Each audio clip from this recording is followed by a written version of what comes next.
Video 4.1, Week 4 Context. Hello everyone and welcome to the contextual video for week 4. In this video we will focus on the second phase of the design cycle, which includes the curation of design resources.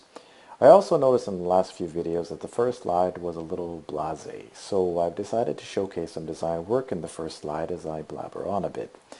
What you can see here is a typography painting done by Si Ming Lee, and this painting can be found on Flickr. It has copyright license of attribution only, free for distribution, and so that's why I've chosen to share it. The questions that we're going to use to guide us in this video are as follows. What is a design artifact? What is the role of curating in the design process? How does creativity influence design? And how do you tap into your own creativity to solve your own design problems? I'm really excited about this week's video because essentially the concept of creativity is one that is generally misunderstood. I want to point out here that everybody who watches this video is creative in some capacity. It's just a matter of finding your inner voice and letting it free. So, the first question to look at is, what is a design artifact? For the purpose of this course, a design artifact can be defined as a composed piece of visual design that has been created to solve a design problem or problems. It represents the final stage of the design cycle and is a piece that is shared with members of the community in order to get feedback.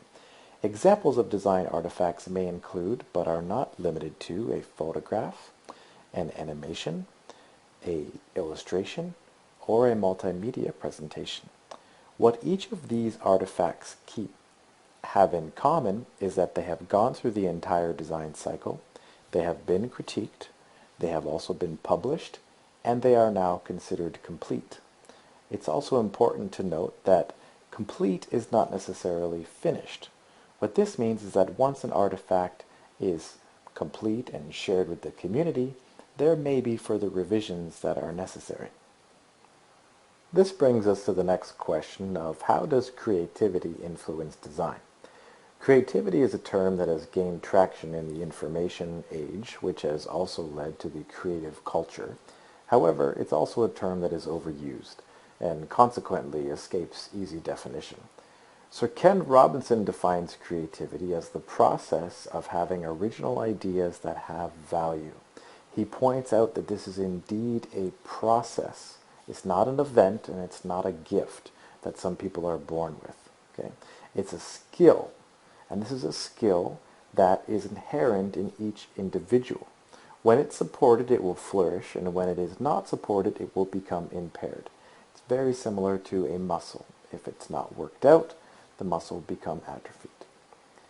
Within the context of visual design, creativity is often mistaken for people who can draw, who can paint, or who can take nice pictures. This is not what creativity is, although it's very nice to have some of those skills. Rather, creativity in design involves the ability to approach a design problem with a unique perspective that is both valuable and meaningful to solving the design problem.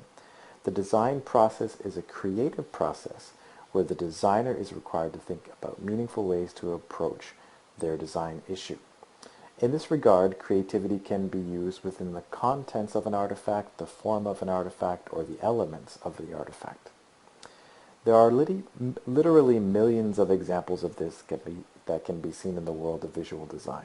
I want to focus on one, though, one striking example that may or may not have been particularly obvious to you in your experiences, but helps to demonstrate this point. This example can be found in the movie Schindler's List. If you haven't seen it, I would strongly recommend it.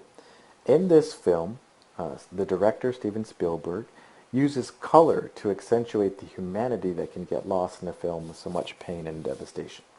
In particular, he uses the color red in a film that is entirely black and white to identify a little girl who has been separated from her parents early on in the film.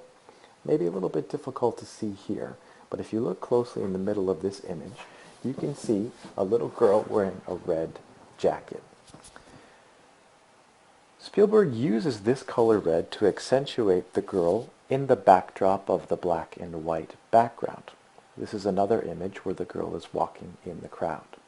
Now, what ends up happening later on in the film, in an image that I'm not going to show, after the viewer has been exposed to the continuous demonstration of violence, which may or may not be at the stage where you're beginning to become desensitized to it, the red jacket reappears. However, this time it's in a pile of bodies that are being moved.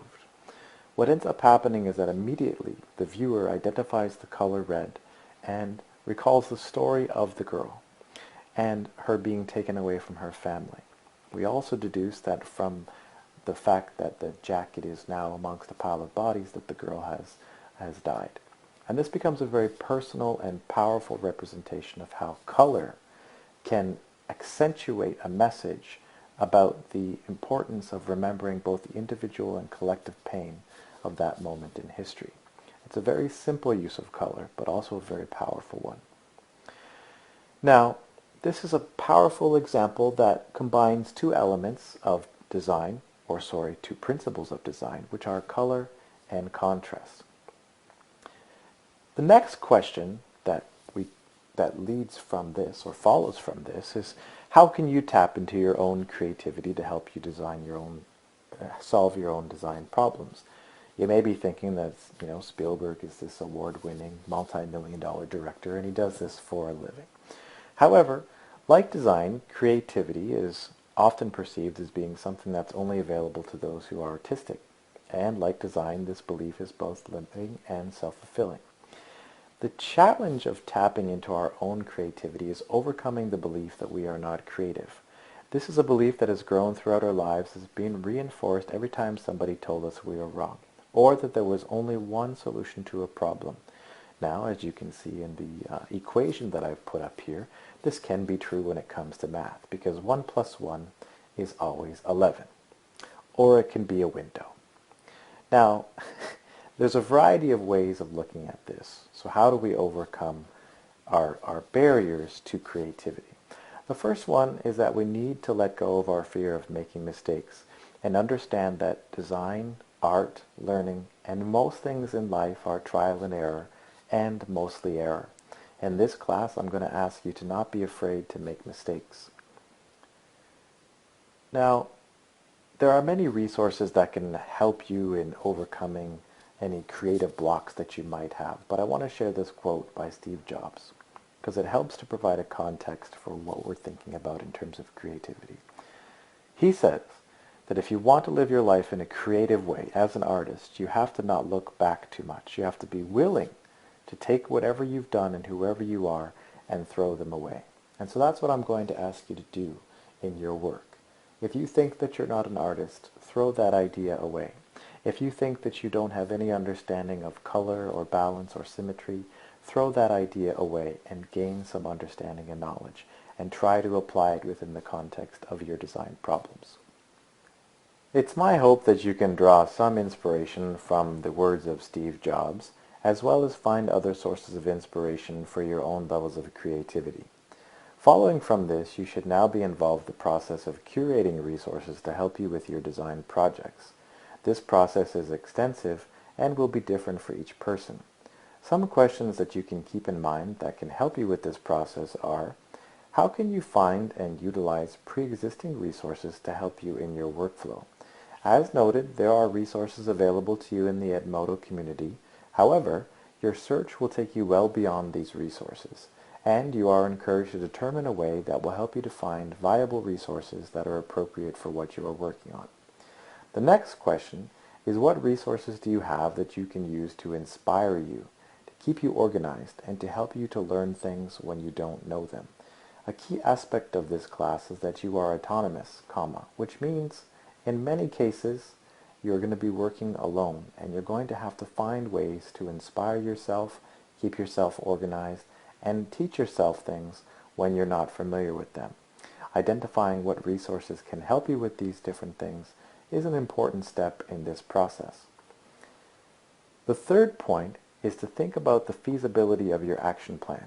I know what you might be thinking. What does my action plan have to do with creativity? But the important point here is, although you may be very creative, At this stage of your process, you have to think about whether or not what you are trying to do can actually be achieved. We all want to create the next 3-hour masterpiece. However, do you have time to do that within the context of this course?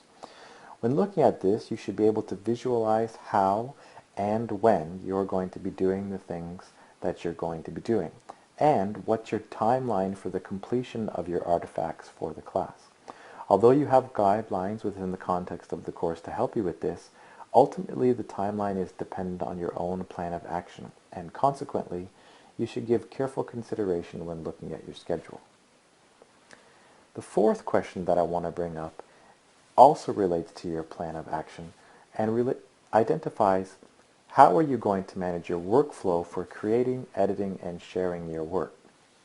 This is perhaps one of the most underestimated aspects of doing complex work and usually only becomes something that is a focus after it has become a problem. You're encouraged to think creatively about ways to manage your workflow. Figure it out for yourself. This can include something as simple as setting up a file structure where you'll be able to find all of your materials, or setting up your computer so that materials, assets, and other resources are easily accessible when you need them. As we enter the creation stage of the design cycle, you're going to need to have answers to these questions.